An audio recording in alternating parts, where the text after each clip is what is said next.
जयराम जी की सभी को राधे राधे, जय श्री कृष्णा। आप सभी का स्वागत है हमारे YouTube चैनल आरजे कथा कीर्तन में। आप सभी का स्वागत करते हैं। संक्षिप्त शिव पुराण कथा में आप सभी सादर आमंत्रित हैं। कृपया कथा के साथ बने रहिएगा। चलिए कथा में प्रवेश करते हैं। बोलिए श्री शिव शंकर भगवान की जय, श्री शिव महापुराण की जय। बने रहिएगा जी कथा में। आज का अध्याय शिव पुराण का परिचय। सूत जी कहते हैं, साधु महात्माओं, आपने बहुत अच्छी बात पूछी है। आपका यह प्रश्न तीनों लोकों का हित करने वाला है। मैं गुरुदेव व्यास का स्मरण करके आप लोगों के स्नेहवश इस विषय का वर्णन करूंगा। आप आदर पूर्वक सुने। सबसे उत्तम जो शिव पुराण है वह वेदांत का सार सर्वस्व है तथा वक्ता और श्रोता का समस्त पाप राशियों से उद्धार करने वाला है। इतना ही नहीं, वह परलोक में परमार्थ वस्तु को देने वाला है। कली की कल्मश राशि का विनाश करने वाला है। उसमें भगवान शिव के उत्तम यश का वर्णन है। ब्राह्मणों, धर्म, अर्थ, काम और मोक्ष, इन चारों पुरुषार्थों को देने वाला वह पुराण सदा ही अपने प्रभाव की दृष्टि से वृद्धि या विस्तार को प्राप्त हो रहा है। विप्रवरों, उस सर्वोत्तम शिव पुराण के अध्ययन मात्र से ही वे कलयुग के पापासक्त जीव श्रेष्ठतम गति को प्राप्त हो जाएंगे। कलयुग के महान उत्पात तभी तक जगत में निर्भय होकर विचरेंगे जब तक यहाँ शिव पुराण का उदय नहीं होगा। इसे वेद के तुल्य माना गया है। इस वेद कल्प पुराण का सबसे पहले भगवान शिव ने ही प्रणयन किया था।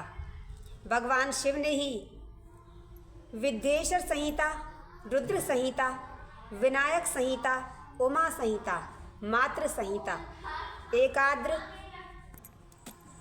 एकादश रुद्र संहिता, कैलाश संहिता, शत रुद्र संहिता, कोटि रुद्र संहिता, सहस्त्र कोटि रुद्र संहिता, वायव्य संहिता तथा धर्म संहिता, इस प्रकार इस पुराण के 12 भेद या खंड हैं। ये 12 संहिताएं अत्यंत पुण्यमयी मानी जाती हैं। ब्राह्मणों, अब मैं उनके श्लोकों की संख्या बता रहा हूँ। आप लोग वह सब आदर पूर्वक सुने। विद्येश्वर संहिता में 10,000 श्लोक हैं।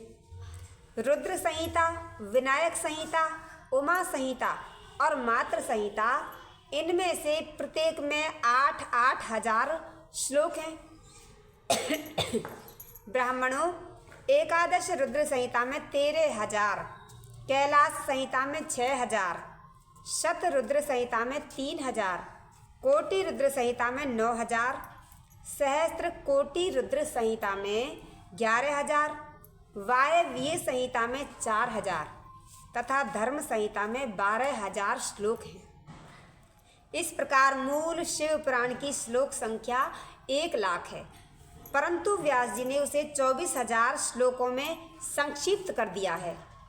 पुराणों की क्रम संख्या के विचार से इस शिव पुराण का स्थान चौथा है। इसमें 7 संहिताएं हैं। पूर्व काल में भगवान शिव ने श्लोक संख्या की दृष्टि से 100 करोड़ श्लोकों का एक ही पुराण ग्रंथ ग्रथित किया था। सृष्टि के आदि में निर्मित हुआ वह पुराण साहित्य अत्यंत विस्तृत था। फिर द्वापर आदि युगों में व्यास आदि महर्षियों ने जब पुराण का 18 भागों में विभाजन कर दिया, उस समय संपूर्ण पुराणों का संक्षिप्त स्वरूप केवल 4,00,000 श्लोकों का रह गया। उस समय उन्होंने शिव पुराण का 24,000 श्लोकों में प्रतिपादन किया। यही इसके श्लोकों की संख्या है। यह वेद तुल्य पुराण 7 संहिताओं में बटा हुआ है। इसकी पहली संहिता का नाम विद्येश्वर संहिता है। दूसरी रुद्र संहिता समझनी चाहिए। तीसरी का नाम शतरूपा संहिता है, शतरुद्र संहिता। चौथी का कोटि रुद्र संहिता, पांचवी का उमा संहिता, छठी का कैलाश संहिता और सातवीं का नाम वायवीय संहिता है। इस प्रकार ये 7 संहिताएं मानी गई हैं। इन 7 संहिताओं से युक्त दिव्य शिव पुराण वेद के तुल्य प्रामाणिक तथा सबसे उत्कृष्ट गति प्रदान करने वाला है। यह निर्मल शिव पुराण भगवान शिव के द्वारा ही प्रतिपादित है। इसे शैव शिरोमणि भगवान व्यास ने संक्षेप से संकलित किया है। यह समस्त जीव समुदाय के लिए उपकारक, त्रिविध तापों का नाश करने वाला, तुलना रहित एवं सत्पुरुषों को कल्याण प्रदान करने वाला है। इसमें वेदांत विज्ञानमय प्रधान तथा निष्कपट धर्म का प्रतिपादन किया गया है। यह पुराण ईर्ष्या रहित अंतःकरण वाले विद्वानों के लिए जानने की वस्तु है। इसमें श्रेष्ठ मंत्र समूहों का संकलन है तथा धर्म, अर्थ और काम इस त्रिवर्ग की प्राप्ति के साधन का भी वर्णन है। यह उत्तम शिव पुराण समस्त पुराणों में श्रेष्ठ है।